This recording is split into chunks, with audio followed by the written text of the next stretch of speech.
Here at Most Amazing Top 10, we love to branch out and try new things, but every now and again, you gotta go back to your roots and give the people what they originally subscribed for. Nobody does a top 10 urban legends list like us, and that is why today I'm bringing you the top 10 scary Shanghai urban legends.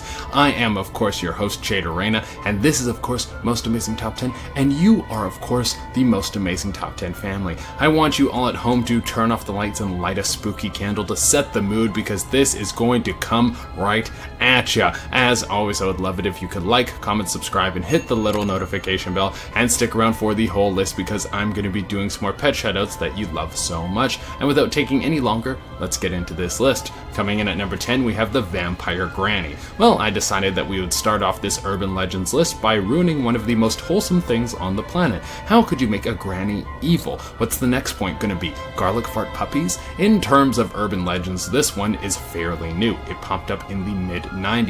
Word started to spread fast about an evil old woman that would be walking around the streets looking for kids who were foolish enough to be walking around alone. She would take them to her secret lair, and then she would suck them dry of all their blood. Sounds like a pretty crummy way to go, but I don't have anything to worry about because I'm not a kid and I don't live in Shanghai. I guess if anyone watching this is a youngster, you better avoid all the old ladies you see. This old lady bloodsucker was apparently pretty selective because she would only go after kids who were wearing red. Maybe because it's the color of blood and this would attract her. Or maybe she wanted to steal their red clothes to keep as trophies. The reason why? We will never know. Coming in at number 9, we have the Pillar of the Nine Dragons. If you want to see one of the most famous monuments in Shanghai, then you will need to go in search of the Pillar of the Nine Dragons. It sits right underneath a massive overpass. Now, when this overpass was being constructed, there was something strange happening in the digging process. The construction workers couldn't get through the ground. They could dig small holes, but they couldn't seem to penetrate anything deep. So the construction workers did the logical thing and they called the geologist to figure out what they were digging into. I'm just kidding, dude. They absolutely did not call a geologist. This is an urban legends video. They actually got a priest to come in and find out if something magical was stopping them from digging any deeper. Turns out there was apparently a sleeping dragon that was underneath the earth, and if they wanted the dragon to move, they had to give it an offering, and that is why there are 9 dragons on the pillar. Dragons love to be worshipped. Also, is everyone fine with a random dragon just sleeping underground? Like, no one is bothered by this? Just me? And we have the flower bed. It only took us 3 points, but now we're already at some ghosts. You gotta have ghosts on an urban legend list. It's like an unwritten rule, like don't double dip your chip, or hot dogs are all made out of buttholes. So the flower bed has some pretty interesting stuff going on. To get the full story, you have to head back to the year 1644, when thousands of people were killed on that spot. It was a massive execution, and when you kill that many people on one spot, you're going to get a little bit of bad mojo flowing through the air. You can go visit this spot today, and many people who do claim that the spirits walk through this area in the hundreds. There's also a foul smell that can creep into your nose, the sounds of people weeping and gurgling, and also a cold chill that will crawl up your spine. How about you guys go check out the creepy ghosts and I go check out a really good restaurant? We'll meet at the Sleeping Dragon in an hour. Coming in at number 7, we have the Jing'an Cemetery. The ghosts keep coming and the ghosts keep coming, and that's as deep as I'm gonna go with that remix. So the Jing'an Cemetery was built in 1890 and was a hotspot for people to get buried. I don't know what I want done with my body, but I don't think I care if my body is thrown in the ocean or my ashes are shot into space. I don't really care what happens. I don't need to go to a fancy spot. Well, some people desperately wanted to be buried there. This was until the late 20th century when the bodies started to get removed so they could remodel the area into a public attraction. But here's the thing, there were so many bodies in the area that many people believe they didn't get them all out. So now there's just dead people floating around the area, and well, that's what happens in life, or death. Coming in at number 6, we have Plaza 66.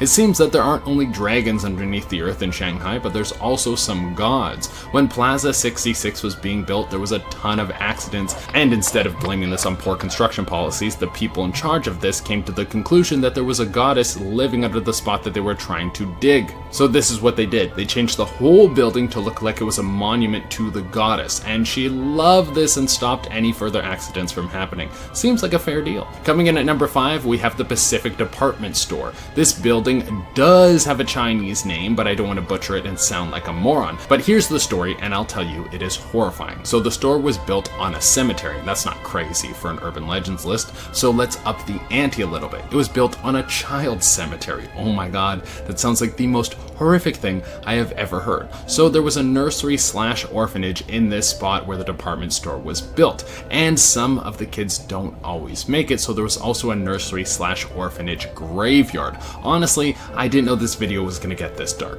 Well, they had to bulldoze the orphanage and nursery to make the department store, which sounds like the bad ending to every 90s movie. But here's the thing, you can't bulldoze a ghost. So the spirits were just hanging out, and then the people who worked at the department store started to hear child ghosts screaming and laughing all the time. That can't be good for your mental health. So the department store plays the song Darling I'm Sorry, which is a Chinese lullaby. They play this over the loudspeakers, and this apparently calms all the ghosts. Coming in at number 4, we have the Paramount Theater Dancer Girl. Times have changed. The Paramount Theater used to be a place where escorts, gangs, and rich folk would gather, do debaucherous things, and live scandalous lives. Wait a second, times haven't changed at all. People are doing that right now, like every day. The story with the Paramount Dancer Girl goes like this. At the Paramount Theater, there was a ballroom, and this is where many of the gangsters and rich folk would dance with escorts so they could make deals and then take them off to hotel rooms. Just because it's sex work doesn't mean you can't keep it classy.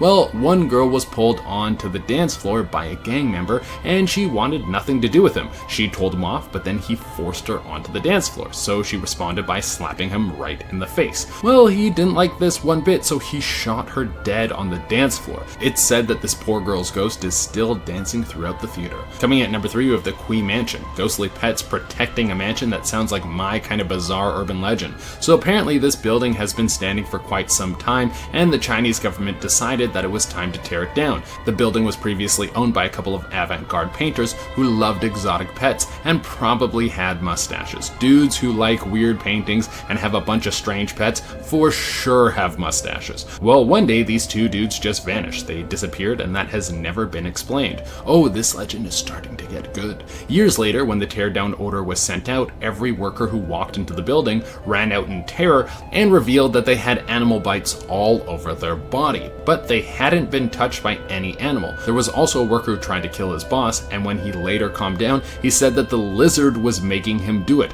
Mind Control Lizard Ghost? That's the name of my next comedy album. Coming in at number 2, we have the Cabo Lu Station. You ever want to get murdered by a ghost? Yeah, me neither. So you should avoid this place because apparently there's a rude ghost that will push you in front of a train. There have been 9, count them, 9 people who have died in this place with zero explanation as to how they died. That doesn't seem like a good time to me. I don't want to die for no reason. I want to have fun and not die. That's the Che Dorena motto. So apparently this is the ghost of an angry lady, and she won't only kill randos, she will also cause trains to break down, which is super rude. You're making the whole city late, ghost lady. Sometimes a train will break down in the station and everyone will hear a cackling woman's laughter. I'm never gonna ride the subway there, and that's a promise. Coming in at number 1, we have the baby black market. So people are buying and selling babies on the black market because it's faster than adoption. Try again, this one is way more messed up than that. Apparently Shanghai and the rest of China